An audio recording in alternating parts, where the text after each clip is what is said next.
back. There's a reason why I always check to see if we're recording, because I just did one and I only got 5 minutes of it. So, we're back. Today's gonna be pretty precarious, or at least problematic. I hate that word. It's gonna be hazardous. It might start raining. The wind's pretty bad, and you're gonna really find out why I don't. I've been really choosing why I film lately. There's some construction going on in the background. You may hear it, you may not. You probably will. And we're doing this again. So today I wanted to talk about models, or at least thinking through models as opposed to singular, true concepts. I wanted to talk about it today because I figured it'd be good to establish these concepts before going very farther. I don't want to get too far, and some of the stuff I'm saying, outlandish stuff, especially outlandish stuff, to be understood that I'm saying this is definitely true and this is the one way I see the world. I want to establish, or at least explain how I'm thinking so you guys can know where I'm coming from when I'm commentating, especially, and the thought process I'm using, so what I'm saying is delivered more effectively. A lot of the times I'm not saying one singular thing is true. A lot of the stuff I'm even saying is true is not the only thing I'm saying could be true. And the reason is because it's a process of thinking through models as opposed to singular concepts, true conceps. I do this because I can't tell you how many times I've been proven wrong. How many times have I sat there, been like, this is true. This is 100% true. This is the facts for it. This is this, that. And I can't tell you how many times, 5 years down the line, I found out either the person that said it was proven to be, a hack or false, or the thing I was saying was false because of this information that was sourced or whatever. It was completely untrue. I can't tell you how many times that's happened. So instead of saying one thing is true, I like to kind of just look at the concepts and validate the concepts and theories presented and the validity of those, and the permutations of all those different models. I do that, or at least the reason I think it's important to do that, especially in today's day and age, because I don't know if we can. Our information sources, our information streams, they're corrupted. I don't know if there's much to argue with that, and there's many different reasons they're corrupted. We'll get into that. So if our information streams are corrupted and we can't necessarily know what's true, why should we hang our hats, on one concept that easily can be proven false in the future?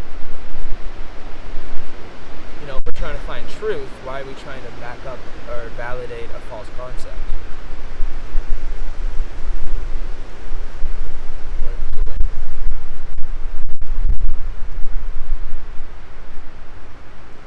So we'll try to come up with an example here. We're going to try to come up with an example because I think it'd be more useful that way to kind of talk about something concrete. I'm choosing this example because it's a decent one and has a few permutations that are distinctive. So we're going to use that. Did we go to the moon or not? Okay.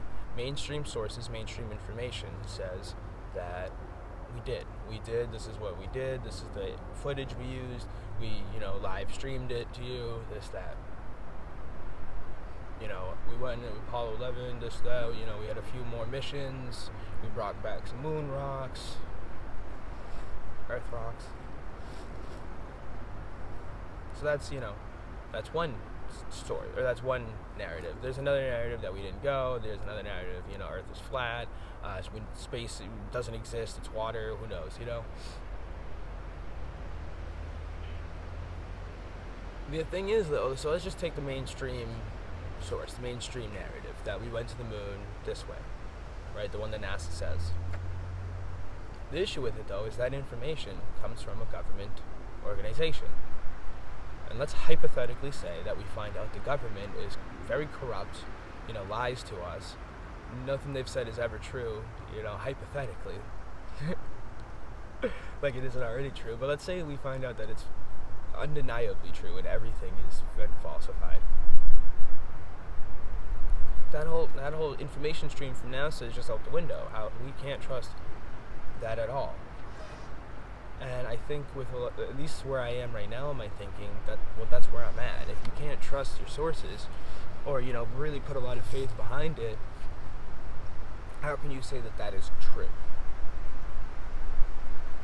Alternatively, another permutation of this is that we didn't go, or the footage was faked in this.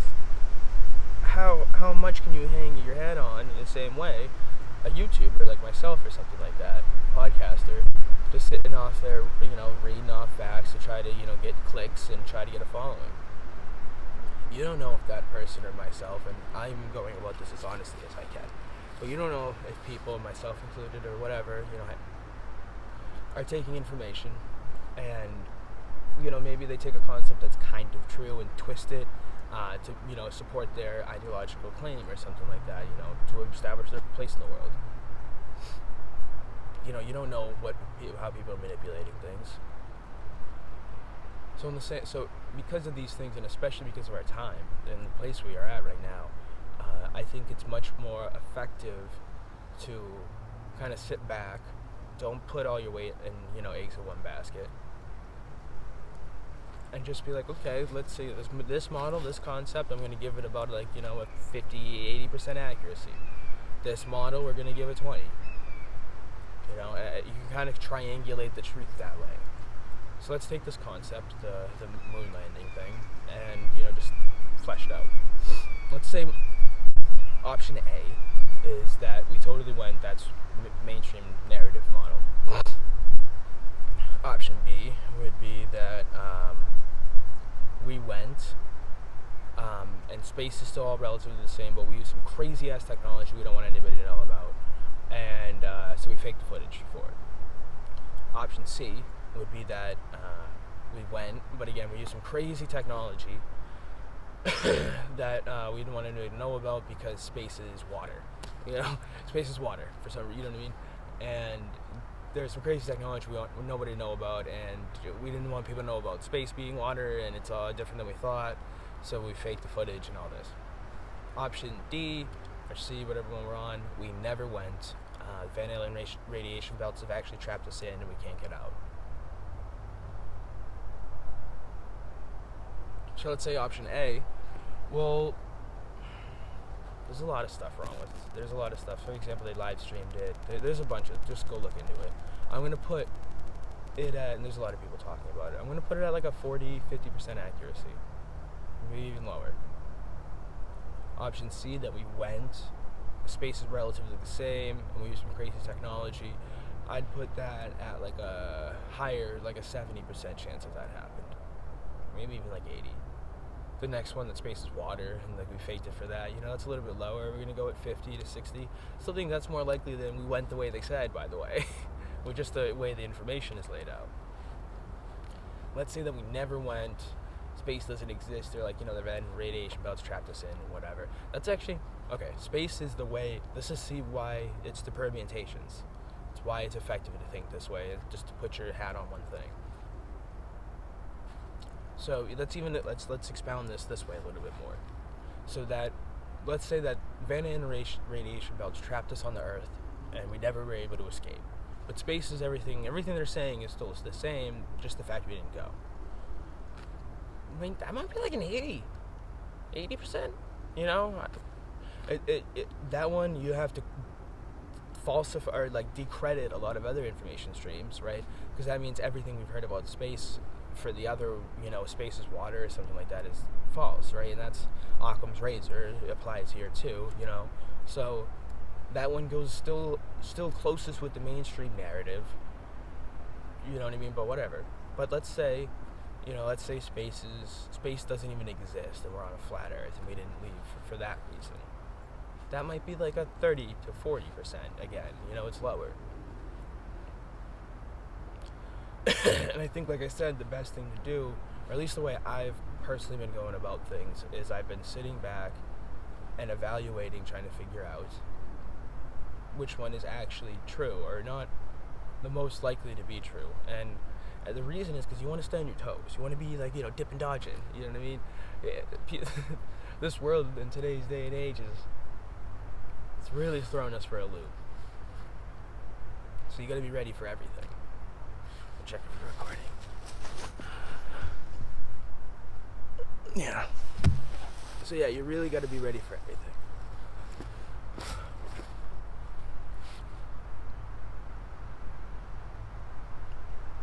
Because if you're not, you're misled. If you're not really questioning these things, you're falling into the behavioral patterns of cattle that they want. We want to try to find out what's actually true at the best way possible. I think really, just because our information streams are so corrupted, I think what we should, and this is a really obvious one, like I said, I'm iterating and establishing this here for where these intellectual endeavors are going to go. I'm not saying I'm saying anything new here, but it is worthy to be said that because our information streams are corrupted, I think we should be learning to find truth for ourselves, evaluating the world around us for ourselves instead of accepting whatever comes our way, whatever they give us. Because our world is we fundamentally so deeply have learned to accept informational sources. It comes from the school systems. We've been taught to accept information sources and then to find out what is agreed upon that's true, not what's actually true. We haven't been taught to actively go out and discern truth rather than just accept facts. And in a world when your facts are to push ideological, contagions or persuasions of this nature or that, you got to go about it differently. I can't be sitting here anymore just because some guy gave a PowerPoint lecture at a library. Space is water, guys. Space is water. You should see the information out there. Oh my god. I'll when we get there, I'll lay it all out. There is some stuff for it, but again, what percentage of that is true? So I could, with many other things I've done before, I could sit behind it and be like, this is definitely true. Barefoot running, for example, I could be like, that one's definitely not definitely true, but that's like an 80 to 90% chance of accuracy. That one's very high because of the information, and the information where it comes from is true. So fundamentally true. It could be false. I don't know. But again, 80, 90. So, I don't know, just because you don't want to catch yourself. You don't want to catch yourself on one topic, on one thing, and that's true. Because it easily could be wrong, especially for the world we live in. We don't want to go about that way. You lose a foot that way, Put your foot in your mouth, whatever expression you want to say. Not effective. Going about things, evaluating the options, and trying to uncover what's most likely true is, I think, a lot better than having... How about this? So I think it's a lot better to have an amorphic field of reality, or like a amorphic potential of reality. Say there's a few options that's potentially true that are pretty likely, right? Say we got like 5 options that are likely true. That's, I think, a lot better than having one truth that could easily be wrong. So that's just kind of like where I'm coming from when I'm doing these things. I'm not saying one thing is true. We're trying to evaluate the models and the theories for validity, and then you can triangulate what's actually true from that. Like right now, from the stuff, like from all the different models, if you triangulate from the example we're using, the moon landing thing, from all the models, you cross-analyze it and stuff, you can get facts from it too. You can get facts from your models. If I look at it, I can pop out that we faked the footage. I'd say it's at like 88% to 95% chance we faked the footage. That means a lot, though. Or potentially means a lot. But, okay, we got that fact out of there, out of these like 5 or 7 models. Kind of see how it works? So, like barefoot running, let's say, just shits and giggles, evolution is out the window and it's false. And everything we learned about evolution is not right. So now, that evolutionary argument I had, out the window. Out the window. It doesn't pan out, right? But we still have the biomechanic argument. We can still persist and hunt animals to death, supposedly. But let's, so that there's a huge shot in the foot for that argument. You see what I'm saying? You just gotta be on your toes in today's day and age. You don't know who's lying to you. You don't know who's trying to sell something to you. You don't know who's trying to enslave you. I don't know if you hear that motorcycle. Anyways, you never know who's trying to enslave you. You never know who's trying to manipulate you. You never know what information is coming your way or being fed to you to manipulate you in specific ways. I think it's much more advantageous to evaluate the models, and that's, like I said, what I'm doing. This is what I want to establish this now, so we all understand where we're at when we're communicating. It's going to be important, like I said, because the next podcast I do might be a bit zany, but it's going to be fun. Maybe I do that one. I don't know. I probably will. So yeah, I think that's it. If I go any longer, I think I'll ramble. What are we at? 16 minutes? Should I ramble? I don't know. I think that's about good. So yeah, call it good. Bye. I should have shut the camera off when I was there. Doo-doo-doo.